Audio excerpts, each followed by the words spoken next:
Hello friends, welcome to my channel. Friends, మీకు మా video నచ్చినట్లయితే వీడియోని లైక్ చేయండి, అలాగే ఛానల్ని సబ్స్క్రైబ్ చేసుకోండి. ఈ వీడియో చాలా ఇంట్రెస్టింగ్గా ఉండబోతుంది, తప్పకుండా చివరి వరకు చూడండి. ఇక వీడియోలోకి వెళ్ళినట్లయితే, మీనా ప్రభావతి చెప్పినట్లుగానే చేపలు పీతలు తేవడం కోసం మార్కెట్కి వస్తూ ఉంటుంది. అప్పుడే పార్వతి మార్కెట్లో పూలు పోసేసి మీనాకి ఎదురుగా వస్తుంది. ఇక ఇద్దరు ఒకరినొకరు చూసుకొని చాలా సంతోషపడుతూ మీనా అని పార్వతి మీనాని హగ్ చేసుకుంటుంది. ఇక మీనా, ఏంటమ్మా ఇలా వచ్చావేంటి అని అంటే, మార్కెట్లో పూలు మనమే కదమ్మా పోసేది, మనం పూలు ఇచ్చేసి వెళ్తున్నాను అని పార్వతి అంటూ మీనా మెడలో పసుపు కొమ్ము ఉండడం చూసి ఒక్కసారిగా షాక్ అయిపోతుంది. ఇక వెంటనే, ఏంటే పసుపు కొమ్ము వేసుకున్నావేంటి, నీకు బంగారు పుస్తల తాడు ఉంది కదా, దాన్ని ఏం చేసావు అని అడుగుతుంది. అప్పుడు మీనా, ఏం లేదమ్మా, దాని గురించి అడక్కు అని అంటే, అల్లుడుగాడు ఏదైనా అవసరానికి అమ్మేసుకున్నారా అని అంటాడు. అప్పుడు మీనా, లేదమ్మా, చచా, ఆయనకి ఎన్ని ఇబ్బందులు వచ్చినా కూడా ఏ రోజు కూడా నా బంగారు పుస్తల్ని ఇవ్వమని అడగలేదు అని మీనా అంటుంది. ఇక పార్వతి, మరి ఎందుకమ్మా ఆ బంగారు పుస్తలు తీసేసి ఈ పసుపు కమ్ము వేలాడేసుకునేవింది అని అంటుంది. అప్పుడు మీనా, అమ్మ, ఇప్పుడు అవన్నీ ఎందుకు, టైం అవుతుంది, నేను వెళ్ళాలి అనగానే ఇక పార్వతి, ముందు నువ్వు రావే అని మీనాని ఇంటికి తీసుకెళ్ళి అడుగుతూ ఉంటుంది. ఇంట్లో మీనా తమ్ముడు శివ, చెల్లెలు అందరూ కూడా మీనా పసుపు కొమ్ము కట్టుకోవడం చూసి చాలా బాధపడుతూ ఉంటారు. ఇక మీనా తమ్ముడు, ఏంటక్క, పుస్తల తాడు అమ్ముకోవాల్సినంత అవసరం వస్తే నేనున్నాను కదా అని అంటే, ఇక మీనా, ఏంట్రా, ఎక్కడి నుంచి తీసుకొచ్చిస్తావు అని అంటుంది. అప్పుడు శివ, అదే అక్క, ఫ్రెండ్స్ని అడిగి సమకూర్చేవాడిని కదా అని శివ అంటాడు. అప్పుడే ఇక పార్వతి, నువ్వు ఆగరా, అసలు ఏం జరిగిందే, అల్లుడు గారు ఏమైనా పుస్తల తాడు తీసుకున్నాడా అంటే, అది లేదంటున్నావు, మరి నువ్వు పుస్తలు తీసేసేంత అవసరం ఏమొచ్చింది అని అంటుంది. అప్పుడు మీనా, అమ్మ, ఆ ఇంట్లో మా అత్తయ్య గారు మన పుట్టింటిని అడుగడుగున అవమానిస్తూనే ఉంది, కానీ నేను సహించలేకపోతున్నాను. ఆవిడ నన్నేమన్నా నేను భరిస్తాను, కానీ నాన్నని మిమ్మల్ని ఏదన్నా అంటే మాత్రం నేను అస్సలు సహించలేను, ఎంత దూరమైనా వెళ్తాను అని మీనా అంటుంది. ఇక పార్వతి, ఏంటే, చూస్తుంటే ఏదో పెద్ద గొడవ జరిగినట్లు అనిపిస్తుంది, అసలు ఏం జరిగింది అని అంటే, మీనా జరిగిన విషయం మొత్తం కూడా తన తల్లితో చెప్పుకొని ఏడుస్తూ ఉంటుంది.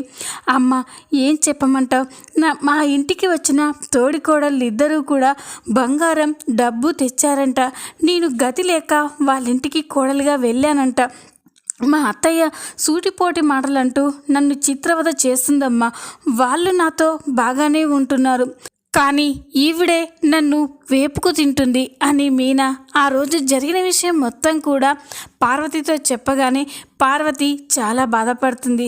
ఏంటమ్మా ఆ విషయానికి, అందుకోసం మీ అత్తయ్య గారికి ఎదురు తిరిగావా, మీ అత్తయ్య గారు అన్న దాంట్లో తప్పేముందమ్మా, మనం బంగారం పెట్టే స్థితిలో లేకపోతేనే కదా వాళ్ళ బంగారాన్ని నీ మెడలో వేసి తీసుకెళ్లారు అని అంటుంది.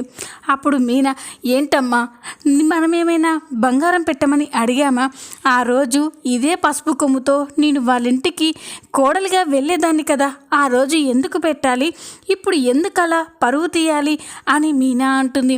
ఇక పార్వతి, సరే, జరిగింది ఏదో జరిగిపోయింది, నా బంగారు పుస్తలు అలాగే ఉన్నాయి కదా, మీ నాన్న పోయాక అవి బీరువాలో అలాగే ఉన్నాయి, అవి రేపు సేట్ దగ్గరికి తీసుకెళ్ళి నీకు కొత్తగా మరో బంగారు పుస్తల తాడు చేయిస్తానమ్మా అని అంటుంది. అప్పుడు మీనా, వద్దమ్మా, నాకు పెళ్ళైపోయింది, ఇప్పుడు నేను మీ మీద ఆధారపడలేను, నాకేం కావాలన్నా అది నా భర్త సంపాదనతో అయి ఉండాలి, నా భర్తే తెచ్చియాలి, ఇప్పుడు ఆ బంగారం చెల్లెలికి అవసరం వస్తుంది, నేను మా అత్తింట్లో ఎదుర్కొంటున్న అవమానాలు చెల్లెలికి వద్దమ్మా, నా పెళ్ళికి బంగారం పెట్టకపోయినా పర్వాలేదు, కానీ చెల్లి పెళ్ళికి మాత్రం ఖచ్చితంగా బంగారం పెట్టే తీరాలి, నేను వస్తానమ్మా, లేట్ అయితే మా అత్తగారు అరుస్తారు అని మీనా వెళ్ళిపోతుంది. మీనా అలా బాధపడడం చూసి ఇక పార్వతి, మీనా చెల్లెలు తమ్ముడు అయితే చాలా బాధపడుతూ ఉంటారు. ఇక మీనా చెల్లెలు అమ్మ అక్క అలాగే అంటుంది. అక్కను చూస్తుంటే ఆ ఇంట్లో ఆ లత్తగారు అక్కని ఎంతలా అవమానించి బాధ పెడుతున్నారో అర్థమవుతుంది. ఎప్పుడో జరిగే నా పెళ్ళి కోసం బంగారం దాయడం ఏంటి?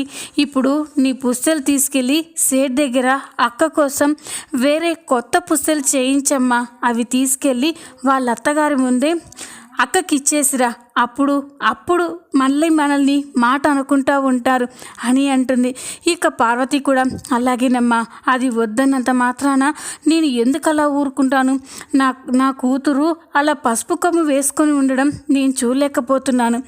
రేపే సేటుకి నా పుస్తలు ఇచ్చి వేరే కొత్త పుస్తలు చేయమని చెప్తాను అని పార్వతి అంటుంది. ఇక పార్వతి అన్నట్లుగానే తన పాత పుస్తలు సేటు దగ్గర ఇచ్చేసి మీనా కోసం కొత్త పుస్తలు తయారు చేస్తుంది.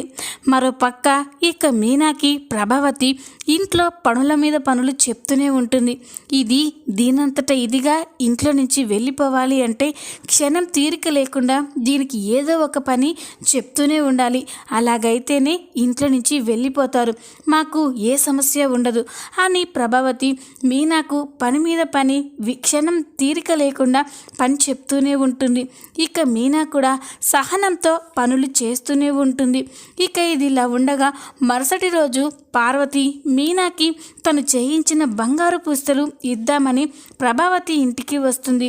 ఇక పార్వతి ఇంట్లోకి రాగానే ప్రభావతి పార్వతిని చూసి, ఏంటి ఈవిడ గారేమో ఇలా వచ్చారు, దేనికై ఉంటుంది అని అనుకుంటూ ఉంటుంది. అప్పుడే సత్యం, శృతి అందరూ కూడా హాల్లోకి వస్తారు. మీనా కిచెన్లో వంట చేసుకుంటూ ఉంటుంది.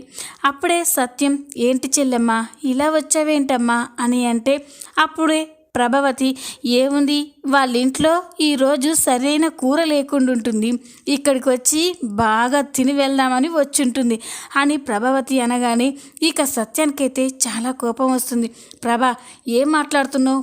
తను మనకి వియ్యంకురాలవుతుంది, వియ్యంకురాలకి అలాగేనా గౌరవించేది అని అంటే, అబ్బో గౌరవం ఇవ్వాలి, వీళ్ళు పెద్ద కోటీశ్వరులు, కూటికి కూడా గతి లేని వీళ్ళకి నేను వియ్యంకురాల్ని అలా చెప్పుకోవడానికే నాకు చాలా చిరాగ్గా ఉంది, ఇంకా వీళ్ళకి విలువ ఇవ్వడమా అని ప్రభావతి చాలా చులకనగా మాట్లాడుతుంది.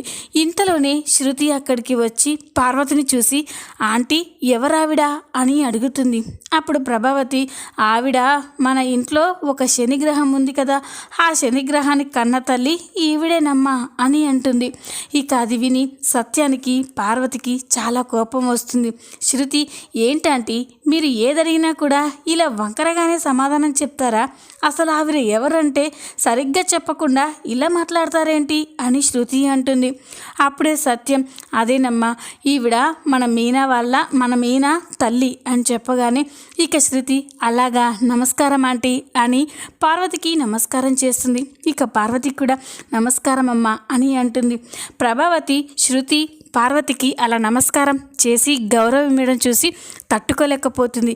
ఇక శృతి, ఏంటంటే మీనా ఈ ఇంటి శనిగ్రహమ్మా, నేను అడగగానే మీనా వాళ్ళ అమ్మగారని చెప్పుండొచ్చు కదా, ఎందుకంటే మీరు ఎప్పుడు కూడా మీనా వాళ్ళని అంతలా అవమానిస్తారు చా అని చెప్పి శృతి అక్కడి నుంచి వెళ్ళిపోతుంది. శృతి వెళ్ళిపోయిన తర్వాత సత్యం, అమ్మ మీనా ఎవరొచ్చారో చూదువురా అని చెప్పగానే ఇక మీనా ఎవరొచ్చుంటారు అనుకొని, వస్తున్నాను మామయ్య గారు అని హాల్లోకి వచ్చి చూస్తుంది. మీనా హాల్లోకి వచ్చేసరికి అక్కడ తన తల్లి ఉండడం చూసి ఒక్కసారిగా చాలా సంతోషపడుతుంది. అమ్మ ఎప్పుడొచ్చావమ్మా అని చెప్పి పలకరిస్తుంది. ఇక మీనా పార్వతి అలా ఆప్యాయంగా మాట్లాడుకోవడం చూసి ప్రభావతి అయితే ఓర్చుకోలేకపోతుంది. ఇంతలోనే బాలు కూడా అక్కడికి వచ్చి, అత్తయ్య ఎప్పుడొచ్చారు, ఎలా ఉన్నారు అని పలకరిస్తాడు. ఇక పార్వతి, బాగానే ఉన్నాం బాబు అని మాట్లాడుతూ ఉంటుంది. మీనా పార్వతి అలా మాట్లాడుకుంటూ ఉంటే ఇక ప్రభావతి, ఏ మీనా వచ్చిన మీ అమ్మగారితో అలా మాట్లాడుకుంటూ ఉంటే ఇంట్లో పనులన్నీ ఎవరు చేస్తారే, మాట్లాడింది చాలు, ఇక వెళ్ళి పనులు చూసుకో, ఇక మీరు కూడా వెళ్ళండి అని అంటుంది. ఇక ప్రభావతి అలా అనేసరికి మీనాకి చాలా కోపం వస్తుంది. ఏంటత్తయ్య గారు, మా అమ్మగారి మొహం మీదే వెళ్ళిపోమని చెప్తారేంటి, మా అమ్మ భోజనం చేసే వెళ్తుంది అని అంటుంది. అప్పుడు ప్రభావతి, మన ఇంట్లో వాళ్ళ మట్టుకే కదా నువ్వు భోజనం వండింది, మరి మీ అమ్మకి ఎలా పెడతావు అంటే రోజు ఇలా ఎక్కువ తక్కువ పోసి అంతా వేస్ట్ చేస్తున్నావా అని అంటుంది. అప్పుడు మీనా, అత్తయ్య గారు మీకు అలాంటి బాధ ఏం అవసరం లేదు, నేను తినకున్నా పర్వాలేదు, ఈరోజు మా అమ్మ ఇక్కడే భోజనం చేసి వెళ్తుంది అని మీనా అంటుంది. అప్పుడు పార్వతి, వద్దమ్మా, ఇప్పుడు నేనేం తినలేను, అయినా నేను వచ్చిన పని గురించి చెప్తాను, ఇదిగో అమ్మా నీకు బంగారు పుస్తెల తాడు చేసి తీసుకొచ్చాను అని పార్వతి అంటుంది. అది చూసి ప్రభావతి అయితే ఒక్కసారిగా షాక్ అయిపోతుంది. ఇక వెంటనే ఓహో ఈవిడ గారు మొన్న ఇక్కడ జరిగిన విషయం అంతా కూడా అప్పుడే పుట్టింటికి చేరవేసిందనమాట అని చెప్పగానే ఇక పార్వతి, లేదు వదిన గారు, మీనా ఏం చెప్పలేదు, నేను బలవంత పెడితేనే ఇక్కడ ఏం జరిగిందో చెప్పింది అంతే, అందుకే నేను తట్టుకోలేక నా కూతురు కోసం బంగారు పుస్తలు ఉంటే తీసుకొచ్చి చేయించాను అని అంటుంది. అప్పుడు ప్రభావతి, అదేంటి నీది పూలమ్ముకునే వ్యాపారం కదా, అలా వ్యాపారం చేస్తే ఇంత డబ్బు రాదే, ఇంత సడన్గా దానికి పుస్తల తాడు చేయించడానికి డబ్బులు ఎక్కడివి అని అంటుంది. ఇక వెంటనే అది అని అంటుంటే ఇంతలోనే ప్రభావతి, ఓహో నీ కొడుక్కి ఎలాగో దొంగతనాలు చేయడం అలవాటే కదా, అందుకోసమే ఇక కూతురు బంగారం కోసం మళ్ళీ కొడుకుని ఏ ఇంటికైనా బంగారం దొంగతనానికి పంపించావా అని అంటుంది. ప్రభావతి అలా అనేసరికి ఇక పార్వతికి, మీనాకి, బాలుకి, సత్యంకి చాలా కోపం వస్తూ ఉంటుంది. అత్తయ్య గారు ఏంటి మీరు ఏ చిన్న విషయానికి పాత విషయాలే తోడతారు, ఇప్పుడు నా తమ్ముడు బుద్ధిగా చదువుకుంటున్నాడు, వాడిని ఇంకా అవమానించకండి అని అంటుంది. అప్పుడు ప్రభావతి, ఏంటే నీ పుట్టింటి వాళ్ళనంటే నీకు రోషం తెగ పొడుచుకొస్తుంది అని అంటే అప్పుడు మీనా, లేకపోతే ఏంటి అత్తయ్య గారు, ప్రతిదానికి ఎందుకు నా పుట్టింటి వాళ్ళని ఇలా అవమానిస్తున్నారు అని అంటుంది.